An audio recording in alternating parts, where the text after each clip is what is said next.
பாகுபலி 2ஆம் பாகம் உலகம் முழுவதும் வெற்றிகரமா ஓடிட்டு இருக்கு. வசூல்ல பிரமிக்கவும் வச்சிட்டு இருக்கு. இது ஒரு இந்திய படம்னு கண்டிப்பா பெருமைப்பட்டுக்கலாம்.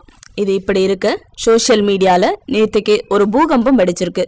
நேற்று ஒரு வலைதள போராளி ஒருத்தர் ஒரு பதிவை போட பத்திக்குச்சு. ஆமா, உண்மைதான்னு ஒரு பிரிவும் படத்தை பாருங்கன்னு இன்னொரு பிரிவும் கச்சை கட்டி போராடுது. விஷயம் வைரலா பரவிட்டு வருது.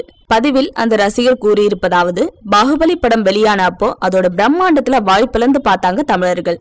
அதோட ஒவ்வொரு காட்சியின் அப்போவும் கைத்தட்டி ரசிச்சு கத்தியதை பார்த்து சிரிக்கிறதா அழுவுறதான்னு தெரியாம படம் பார்த்துட்டு இருந்தேன்.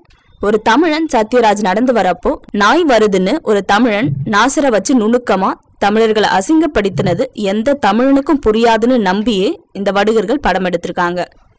தமிழ் போர் மரபுல முதுகுல குத்துற பழக்கமே இல்லாதப்போ பாகுபலியை சத்யராஜ் முதுகுல குத்துற மாதிரியான காட்சிப்படுத்தியது, தமிழரான நாசரை சகுனியோட பாத்திரம் மாதிரியே காட்சிப்படுத்தி வடுக நடிகர்களை பிரம்மாண்டமானவங்களாவும் வீரர்களாவும் அறிவாளிகளாவும் காட்சிப்படுத்தியது, இது எதுவுமே புரியாம நம்மளையும் கைத்தட்ட வச்சதுதான் இங்க வரலாற்று சதி.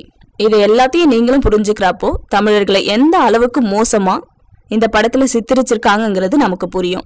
சினிமாவை வாழ்க்கையோடு போட்டு குழப்பிக்காம அதை பொழுதுபோக்கா மட்டுமே பார்க்கணும். கலைங்கிறது மொழி, மதம், சமூகத்திற்கு அப்பாற்பட்டது. ஒரு படைப்பாளி பாத்திரத்தை உருவாக்குறப்போ அந்த படைப்புக்கு இவர் பொருத்தமானவராங்கிறது படைப்பாளியோட கற்பனை திறன்ல உருவாவாது. ஆனா பாகுபலி படத்துக்கு ராஜமௌலியோட கற்பனையில வந்தவங்களே சத்யராஜும் நாசரும். இத ஒரு மொழி பிரச்சாரமா கொண்டு வர ஒரு குரூப் வேலை பாக்குதோங்கிற அச்சம் எழுகிறது. Thanks for watching. Please like and share. Don't forget to subscribe us.